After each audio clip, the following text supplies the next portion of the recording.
Assalamualaikum warahmatullahi wabarakatuh. Nama saya Muhammad Arsyil Ajim dari kelas 12 MIPA 2. Di sini saya akan menjelaskan perjalanan demokrasi Indonesia. Sebelum itu saya akan menjelaskan terlebih dahulu definisi demokrasi. Demokrasi yaitu sistem pemerintahan yang diselenggarakan dari rakyat oleh rakyat. Demokrasi ini sistem sosial politik pemerintahan negara. Yang menganut sistem demokrasi akan memberikan kebebasan untuk warga negaranya menyampaikan pendapat. Negara di Indonesia merupakan negara yang menganut demokrasi dalam sistem pemerintahannya. Namun, seiring berjalannya waktu, demokrasi di Indonesia mengalami beberapa perubahan pada prosesnya sesuai dengan kondisi politik dan pemerintahan saat itu. Semenjak Indonesia merdeka dan menjadi negara kesatuan dalam Undang-Undang Dasar 1945, disebutkan bahwa NKRI menganut sistem pendemokrasi di mana kedaulatan berada di tangan rakyat dan dalam pelaksanaan dilakukan oleh MPR. Dalam arti lain, Indonesia menganut paham demokrasi perwakilan.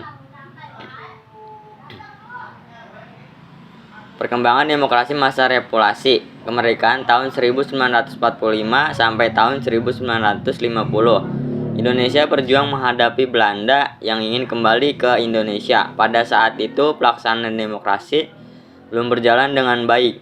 Hal itu disebabkan oleh masih adanya regulasi fisik, pada kemerdekaan masih terdapat sistem kekuasaan.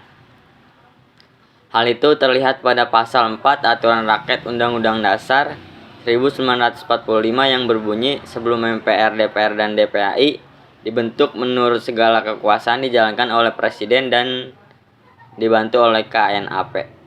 Perkembangan demokrasi pada periode itu telah menjadikan beberapa hal mendasarkan. Pertama, pemberian hak-hak politik secara menyeluruh kepada pemerintah, dan kedua, Presiden yang secara konstitusi formal kemungkinan untuk menjadi instruktur dengan maklumat Wakil Presiden. Maka dimungkinkan bentuk jumlah partai politik dan kemudian menjadi pelacak dasar bagi sistem kepartaian di Indonesia untuk masa-masa selanjutnya. Dengan sejarah kehidupan politik, perkembangan demokrasi parlementer. Periode pemerintahan negara Indonesia 1950 sampai 1999 sebagai landasan konstitusional pada masa ini adalah masa penjajahan demokrasi di Indonesia, karena hampir semua elemen dalam demokrasi dapat ditemukan di kehidupan politik di dunia pada tahun 1950 sampai 1959. Bisa disebut juga sebagai demokrasi liberal yang parlementer, di mana presiden sebagai kepala negara bukan kepala eksekutif.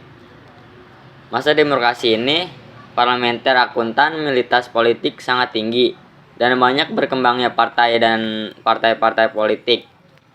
Perkembangan demokrasi terpimpin sejak berakhirnya pemilihan umum tahun 1955.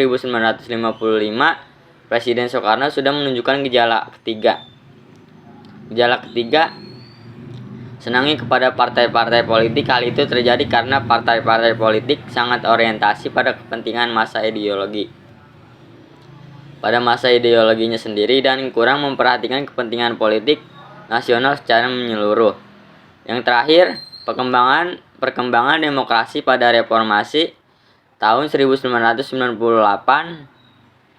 pada sampai sekarang, sejak runtuhnya Orde Baru yang bersamaan waktunya dengan lengser Presiden Soeharto. Maka Indonesia memasuki suasana kehidupan kenegaraan yang baru. Sebagai hasil kebijakan reformasi ini berpuncak dengan diademennya Undang-Undang Dasar 1945 sebagian batang tubuhnya, karena dianggap sebagai sumber utama kegagalan ketatahan kehidupan kenegaraan di era Orde Baru.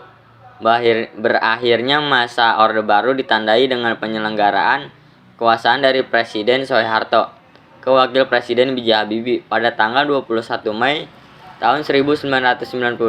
Masa reformasi berusaha membangun kembali di kehidupan yang demokratis. Demokrasi yang diterapkan negara kita pada era reformasi ini adalah demokrasi Pancasila, namun berbeda dengan Orde Baru dan sedikit mirip dengan demokrasi parlementer tahun 1950 sampai tahun 1959. Perbedaan demokrasi reformasi dengan demokrasi sebelumnya. Sekian dari saya. Wassalamualaikum warahmatullahi wabarakatuh.